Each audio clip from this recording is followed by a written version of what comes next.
কিশোরগঞ্জ জেলা আছে থাক, তাতে আমার বা আমাদের কোনো আপত্তি নেই। কিন্তু কেউ যখন বলবে ভৈরবকে জেলা করা হবে, তখন আমাদের আপত্তি আছে। কেউ যখন বলবে আচ্ছা তাহলে হাওরকে কেন্দ্র করে অমুক নামে একটা জেলা বানায় ফেলি, তখন আমাদের বিশাল আপত্তি আছে। আপত্তি কেন?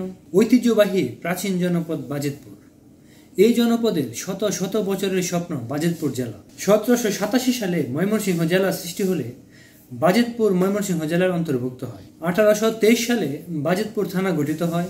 তখনও কিশোরগঞ্জ থানার সৃষ্টি হয়নি। অষ্টগ্রাম, কুলিয়ারচর, ভৈরব তখন বাজিতপুর থানার অন্তর্গত ইউনিয়ন। সেই সময় বাজিতপুরের আয়তন ছিল 443 বর্গ মাইল। 1872 সালের আদমশুমারি অনুযায়ী বাজিতপুরের জনসংখ্যা ছিল 1,56,791 জন। 1869 সালে বাজিতপুর পৌরসভা হয়। 1906 সালে অষ্টগ্রাম ও ভৈরব এবং 1922 সালে কুলিয়ারচর থানা গঠিত হয়।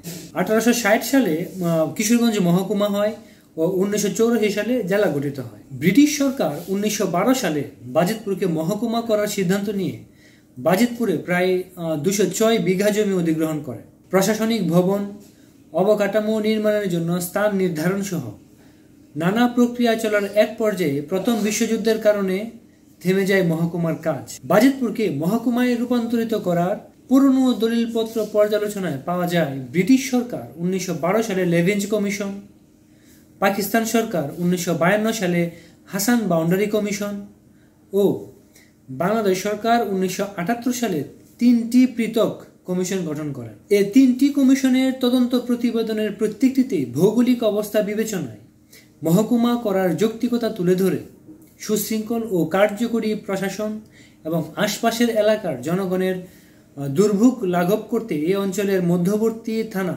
বাজিতপুরে মহকুমা স্থাপন জরুরি বলে মতামত ও অনুমোদনের সুপারিশ করে। 1867 সালে বাজিতপুরে দেওয়ানি আদালত হয়। 2006 সালে বাজিতপুরে যুগ্ম জেলা জজ আদালত স্থাপনের জন্য আইন, বিচার ও সংসদ বিষয়ক মন্ত্রণালয়ের যুগ্ম সচিব সরেজমিন তদন্ত শেষে একটি প্রতিবেদন ও সুপারিশ প্রদান করেন। ধীরে ধীরে বাজিতপুর জেলা হওয়ার সব প্রক্রিয়া চলছিল। তাতে গুরুত্বপূর্ণ ভূমিকা রাখেন আলহাজ জহুরুল ইসলাম। স্বাধীনতা পরবর্তী সময়ে 1978 সালে জিয়াউর রহমান রাষ্ট্র ক্ষমতায় আসলে জহুরুল ইসলাম তার শরণাপন্ন হয়ে বাজিতপুরে জেলা হবার যৌক্তিকতা তুলে ধরেন। প্রেসিডেন্ট জিয়াউর রহমান জেলা প্রশাসক রফিউল করিমকে বাজিতপুর জেলা করার ব্যাপারে প্রয়োজনীয় রিপোর্ট দিতে বলেন। রফিউল করিম 6টি উপজেলার সমন্বয়ে বাজিতপুর জেলা সদরের উপযুক্ত স্থান বলে উল্লেখ করে রিপোর্ট পাঠান। কিন্তু রাষ্ট্রপতি জিয়াউর রহমানের মৃত্যুর পর জেলা হবার প্রক্রিয়া থেমে যায়। 1982 সালে হুসেন মোহাম্মদ এরশাদ রাষ্ট্র ক্ষমতায় আসলে আলহাজ জহুরুল ইসলামের চেষ্টায় বাজিতপুরকে আবারও জেলা করার সুবর্ণ সুযোগ আসে। কিন্তু বাজিতপুরের কিছু সংখ্যক হঠকারী ব্যক্তি ও কিশোরগঞ্জ সদরের বিরোধিতার কারণে সেবারও জেলা হওয়ার স্বপ্ন ধূলিসাৎ হয়। বাজিতপুরকে জেলা করার জন্য সাংবাদিক ইনসাফউদ্দিনও আমৃত্যু চেষ্টা করে গেছে। 2010 সালে মরহুম রাষ্ট্রপতি জিল্লুর রহমান ভৈরবকে জেলা করবে এমন খবরে কিশোরগঞ্জের অখণ্ডতা রক্ষার দাবিতে আন্দোলনের নামে কিশোরগঞ্জ জেলার সদরবাসী, একই সময়ে আন্দোলনের নামে বাজিতপুরবাসীও। বাজিতপুরকে জেলা করার দাবি দীর্ঘদিনের।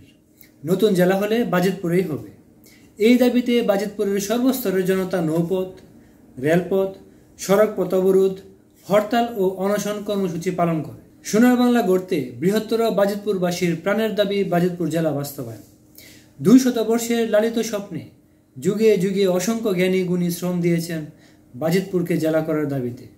এই আন্দোলন বাজিতপুর জেলা বাস্তবায়ন না হওয়া পর্যন্ত চলবে। সময় এখন অধিকার আদায়ের।